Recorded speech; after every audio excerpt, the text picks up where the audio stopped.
red alert status itinaas ng Rdrrmc 1 para sa detalye. Narito si Idol Ron Naraka. 104.7 IFM. Report!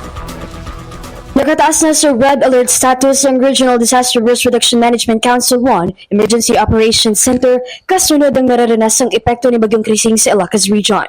Mas pinigting pa ang monitoring at koordinasyon sa mga lokal na pamahalaan, sa mga local DRRMC Region 1 at iba pang ahensya para maantabayanan ang kalagayan sa rehiyon. Patuloy din ang pagsasagawa ng mga M at CDRMO sa mga munisipalidad at lungsod sa Rehiyon 1 ng on-site monitoring sa kanilang nasasakupan upang tiyakin ang kahandaan at kaligtasan ng mga residente. Samantala, inaasahang uulanin ng Kalakang Ilocos sa mga susunod na araw. Mula rito sa IFM Bigupan, ito si Idol Ron Naraka, Tadak, IFM.